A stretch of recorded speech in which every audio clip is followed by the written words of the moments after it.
नमस्कार, जय राधे, राधे श्याम, जय वृंदावन बिहारी लाल की जय, कृष्ण कन्हैया लाल की जय, बांके बिहारी लाल की जय राधे, राधे श्याम, राधे राधे। সুহৃদয় ভক্তবৃন্দগণ, সকলের চরণে রইল শত সহস্র কোটি প্রণাম। বড়দের প্রতি রইল শ্রদ্ধা ভালোবাসা, ছোটদের প্রতি রইল স্নেহ ভালোবাসা। আমার সমস্ত সাধু গুরু বৈষ্ণব ভাগবত ভক্ত ভগবানের চরণে রইল শত সহস্র কোটি প্রণাম, শ্রদ্ধা ভালোবাসা। আমার গৌর গোবিন্দ রাধা গোবিন্দের চরণে রইল শত সহস্র কোটি প্রণাম, শ্রদ্ধা ভক্তি, শ্রদ্ধা ভালোবাসা। জয় রাধে, রাধে শ্যাম, রাধে রাধে।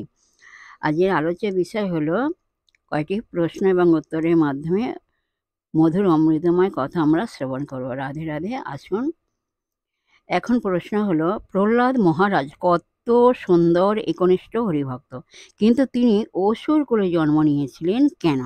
আসুন, এর উত্তরটা আমরা জানি। রাধে রাধে। এর উত্তর হলো, সাধারণত বলা হয় অসুরদের পাপ কর্মে সর্বদা মতি। পূর্বজন্মে প্রহ্লাদ মহারাজ ধর্মপরায়ণ ব্রাহ্মণদের পুত্র ছিলেন, কিন্তু বেশ্যাসক্ত হয়ে অসুরের মতো নানা রকম কুকর্মে তার মতি ছিল।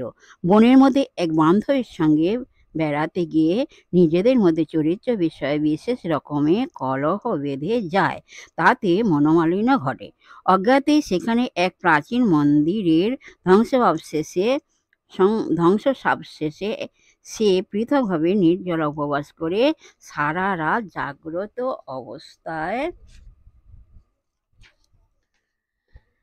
কাটিয়ে দেয়। মা বাবা ভাইদের চরিত্র কত সুন্দর, কত মহান, আর আমি কত অধপতিত মন্দমতি চরিত্রহীন। হে ভগবান, আমাকে বিশুদ্ধ জীবন দান করো, এইভাবে প্রার্থনা করে সে ক্রন্দন করেছিল। তার সেই দিন আকুল মিনতি সহকারে অতিবাহিত হয়েছিল। ভাগ্যক্রমে সেই দিনটি ছিল বৈশাখ মাসের শুক্লা চতুর্দশী, পূর্বকল্পে শ্রী নৃসিংহদেবের আবির্ভাবের দিন, আর সেই স্থানটিতে ছিল নৃসিংহ মন্দির। এইভাবে অজ্ঞাতেই ভগবত আবির্ভাব তিথি ব্রত পালিত হয়েছিল। সেই সুকৃতি সঞ্চিত ছিল, কিন্তু সারা জীবন সে দুষ্কর্ম করার ফলেই তার অসুর ঘরে জন্ম হয়েছিল।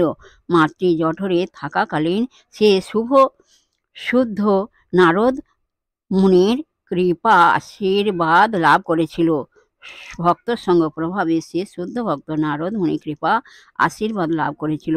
ভক্ত সঙ্গ প্রভাবে সে একনিষ্ঠ ভগবত ভক্ত হয়েছিল।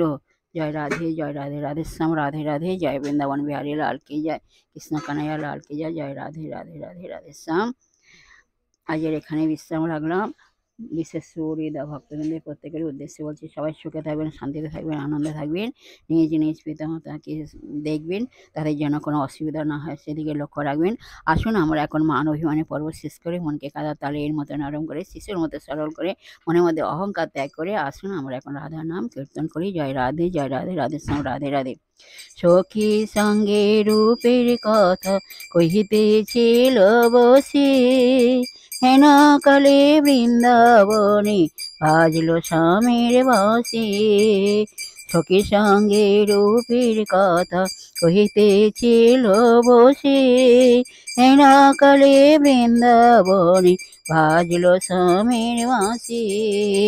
তোমরা বলো, রাধা রাধা রাধা রাধা, রাধা রাধা রাধা, রাধা রাধা রাধা রাধা, রাধা রাধা রাধা। বলো, রাধা রাধা রাধা রাধা রাধা রাধা রাধা, রাধা রাধা রাধা রাধা রাধা। তাহলে বলো, রাধা রাধা রাধা রাধা রাধা রাধা রাধা, রাধা রাধা রাধা রাধা রাধা।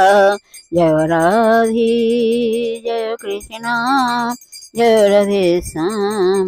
जय वृंदावन बिहारी लाल की जय, कृष्ण कन्हैया लाल की जय, बांके बिहारी लाल की जय, राधा श्याम सुंदर लाल की जय। जय राधे, राधे श्याम। नमस्कार।